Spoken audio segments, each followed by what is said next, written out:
Assalamualaikum warahmatullahi wabarakatuh. Kembali lagi bersama kami Tobat Nakal Official. Di video kali ini saya akan melanjutkan cerita tentang pesugihan tuyul. Bagi yang belum nonton video part satunya, silahkan klik link deskripsi di bawah dan bunyikan tombol lonceng notifikasinya. Dan cerita pun dimulai.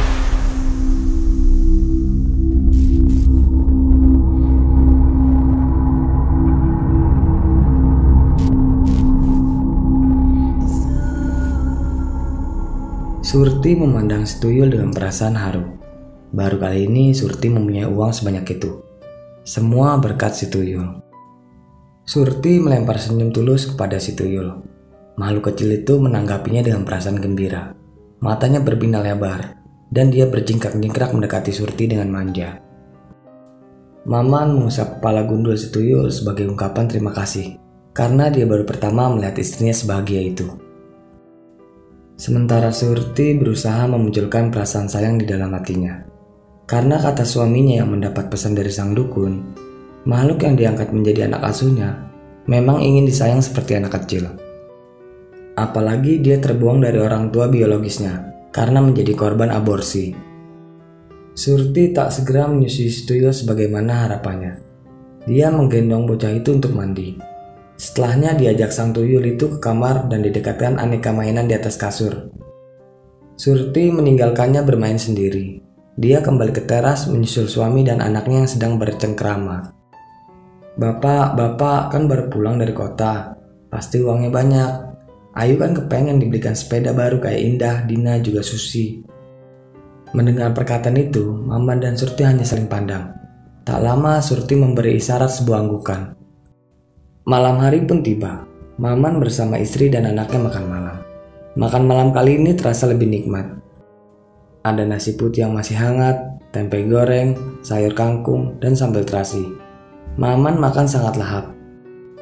Dia hampir saja menghabiskan makan malamnya. Untung di akhir suapan, dia teringat bahwa dia harus menyisakan makanannya untuk dimakan si tuyul. Tak berapa lama, makhluk gundul itu mendekati tuannya. Dijulurkan lidahnya menjilati jari-jari Maman yang belum mencuci tangan. Setelah itu, makhluk mungil itu segera naik ke atas meja dan memakan saripati makanan yang tersisa di piring Maman. Sementara Surti mengantar Ayu masuk ke dalam kamarnya, menyelimutinya, dan setelah dirasa Ayu cukup aman, dia segera pergi ke kamar belakang diikuti dengan si tuyul. Dan Surti menyusui si tuyul hingga terlelap. Keesokan harinya, di halaman rumah, Maman membunyikan lonceng sepeda ontelnya. Dia baru saja mengantarkan Ayu berangkat ke sekolah. Sekali lagi dia bunyikan lonceng sepedanya. Surti bergegas menghampiri Maman yang masih duduk di atas sepeda ontelnya. Mereka memang sudah berencana akan pergi ke pasar, membelikan Ayu sepeda baru. Jarak pasar cukup jauh, sekitar 10 km dari tempat tinggal mereka. Bagaimana kalau kita ajak si tuyul ikut ke pasar, Kang? Bisik Surti saat akan membonceng di bagian belakang sepeda. Maman terlihat ragu, bola matanya menunjukkan sedikit kecemasan. Di sana pasti banyak uang, siapa tahu nanti tuyul malah dapat banyak. Lanjut Surti berusaha meyakinkan suaminya. Setelah memikirkan sejenak, Maman mengangguk setuju. Surti kembali masuk ke dalam rumah untuk mengajak si tuyul. Ketiganya berboncengan menuju pasar. Bocah gundul itu berkali-kali tersenyum. Tampaknya dia merasa bahagia. Akhirnya mereka sampai juga di pasar. Surti langsung masuk ke dalam pasar sendirian. Sedangkan Maman berdiri di tempat parkir tak jauh dari sepeda ontelnya. Mata Maman mengawasi orang yang lalu lalang di pasar itu. Sampai perhatiannya terpaku pada seorang wanita dengan dandanan menor dan perhiasan yang banyak. Lihat perempuan itu, bisik Maman kepada tuyul yang masih duduk di atas sepeda. Dia pasti punya banyak uang. Sana ambil uangnya, perintah Maman kepada si tuyul. Bocah gundul itu langsung nyengir, menunjukkan gigi-giginya yang tajam. Sigap dia turun ke tanah, berlari kecil menuju wanita yang dimaksud. Tak perlu waktu lama, dia mengambil 2 lembar uang berwarna merah dan memberikan kepada tuannya. Maman pun tersenyum menyambutnya. Dalam kepalanya sudah tersusun rencana untuk masuk ke dalam pasar. Dengan bekal 2 lembar uang 100 ribuan, dia menuju kepada penjual ayam. Dia berpura-pura menawar ayam jago yang dijual. Di balik itu semua, Maman mengamati orang-orang yang sedang berbelanja dan menyuruh peliharanya beraksi di sana. Surti tiba di parkiran lebih dahulu. Belanjanya kali ini cukup banyak. Bahkan dia harus mengupah kuli panggul untuk membawakan barang belanjaannya. Tak berapa lama, Maman menyusul tiba di sana. Matanya terbelalak melihat 2 karung belanjaan milik Surti. "Kamu belanja apa saja?" tanya Maman heran. "Tenang Kang, jangan marah. Uang gak akan habis dibelanjakan sebanyak ini." Namun beberapa saat kemudian, si tuyul berlari ke arah mereka dengan mengibas-ibaskan berapa lembar uang. "Benar kan, uang Akang gak akan habis dibelanjakan segini banyaknya," ungkap Surti. Kemudian mereka menyewa sebuah becak untuk mengantar barang belanjaan Surti dan sepeda milik Ayu. Mereka kembali berboncengan sepeda bertiga, sedangkan becak yang membawa barang dan sepeda mengikuti mereka dari belakang. Sepanjang perjalanan di desa, semua orang yang melihat menggelengkan kepalanya. Sesampainya di dalam rumah, Surti langsung kembali keluar rumah untuk membayar hutangnya di warung. Kini jalan Surti sedikit berbeda. Sepanjang jalan dia selalu menebar senyuman. Saat Surti tiba di warung Yudima, ternyata sedang banyak perempuan bergosip di sana. Surti dengan penuh percaya diri terus berjalan. Dia justru menikmati tatapan aneh mereka. Lagi kumpul-kumpul toh," sapanya basa-basi. "Yuk Dimah, kasbonku berapa ya? Aku mau melunasinya," tanya Surti dengan sombong. Yuk Darmi, perempuan bertubuh gempal, salah satu warga yang bersifat sentimen, merasa panas saat melihat penampilan baru dan gulungan uang dari dompet Surti. "Jangan sombong, kamu sekarang kaya, pasti pelihara tuyul kan?" ucapnya nyinyir. "Iri, bilang," sahut Surti dengan suara yang sengaja ia lembutkan. "Yuk Darmi sih memang kaya, tapi gak pintar merawat tubuh. Makanya suaminya jadi lirik sana sini." Surti sengaja memanasi musuhnya dengan isu yang sudah menjadi rahasia umum. Dasar perempuan binal," umpat Yudarmi. Dia berusaha maju menggapai Surti. Untungnya ibu-ibu sigap melarainya. Mereka memegangi tubuh gempal Yudarmi yang terus memberontak. Yudima sebagai pemilik warung terlihat sangat panik karena King Kong ngamuk di depan warungnya. Cepat-cepat dia memberikan kembalian bayaran hutang kepada Surti. "Sudah, sana pulang Sur," suruh Yudima. Surti menerima uang itu dan melenggang pulang. "Awas ya kamu, berani menggoda suamiku, tahu sendiri akibatnya," teriak Yudarmi dengan mata memerah. Surti menoleh dengan tersenyum dan melambaikan tangannya. Dia seperti sengaja meledeki Yudarmi yang sudah kehilangan kontrol dirinya. Bulan demi bulan terus berganti. Banyak yang sudah berubah kepada keluarga Maman. Seperti rumah yang sudah direhab menjadi lebih layak untuk ditinggali. Lauk pauk enak yang selalu tersaji di meja makan. Sepeda motor yang bisa mengantar mereka kemana saja ketika ingin pergi. Dan yang paling menonjol adalah penampilan Surti. Handphone yang hampir tak pernah lepas dari tangannya menjadikan pergaulan dan wawasannya bertambah luas. Surti sedang asik dengan handphonenya, sedangkan Maman menuntun sepeda putri tunggal mereka untuk bermain di luar rumah. Dari kejauhan, sosok bocah gundul berlari-lari sambil mengipas-kipaskan uang yang berhasil dicurinya dengan perasaan bangga. Namun sayang, sang majikan hanya menatapnya dengan sekilas saja. Mereka kembali asik memperhatikan anak mereka. Si tuyul berjalan lemas. Dia berdiri mematung di depan pintu rumah. Dipandangnya putri sang majikan dengan tatapan tak suka. Diperhatikan lagi Surti dan Maman yang sedang tersenyum. Hati tuyul itu terasa panas. Dia merasa diabaikan. Sesaat kemudian, ia melesat berlari dengan cepat mendekati sepeda Ayu dan mendorongnya dengan keras, hingga Ayu dan sepedanya terjungkal. Maman dan Surti sangat terkejut melihat hal itu. Surti memarahi si tuyul dengan mata melotot, sedangkan Maman langsung berlari menolong si Ayu. Ayu merintih kesakitan sambil menunjukkan siku dan lututnya yang berdarah.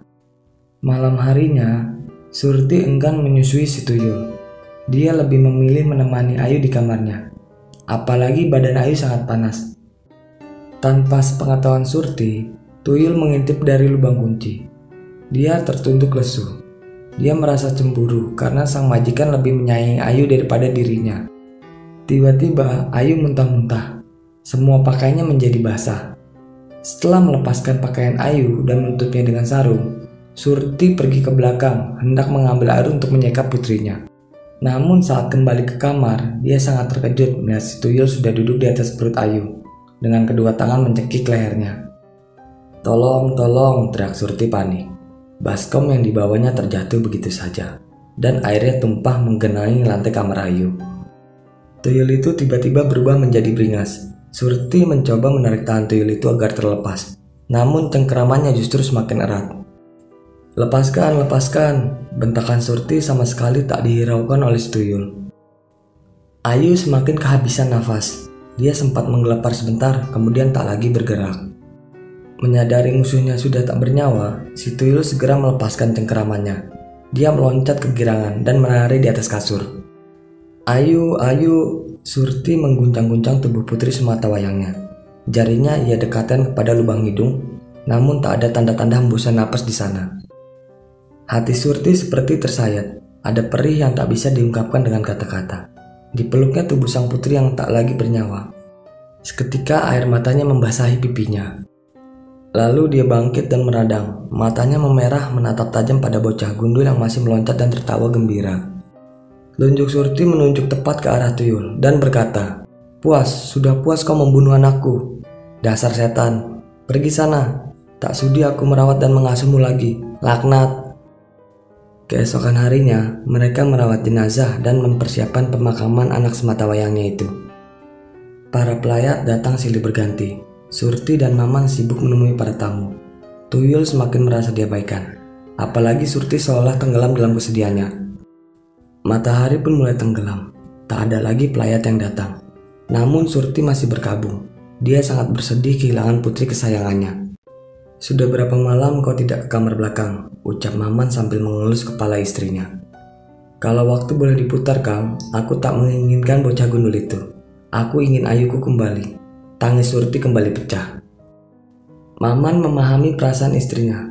Sebetulnya dia juga sama. Sebagai orang tua, Maman pun merasa sangat kehilangan. Tapi perasaan perempuan memang jauh lebih peka. Apalagi Surti menyaksikan dengan mata kepala sendiri bagaimana Ayu meregang nyawa.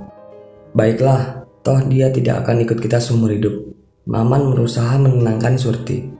"Tapi setidaknya kita harus menyelesaikan kontrak perjanjian gaib yang telah kita lakukan. Jika melanggar, mungkin akan berbahaya untuk kita," ucap Maman pelan sambil membujuk istrinya. Keesokan harinya, bocah gundul itu pergi untuk mencari uang. Namun sampai malam dia tak juga kembali. Hati Maman sangat resah. Berkali-kali dia berjalan mondar-mandir sambil sesekali menoleh ke gang menuju ke rumahnya. Sementara sejak beberapa hari sebelumnya, keresahan dan kemarahan warga sudah memuncak karena uang mereka berkali-kali hilang.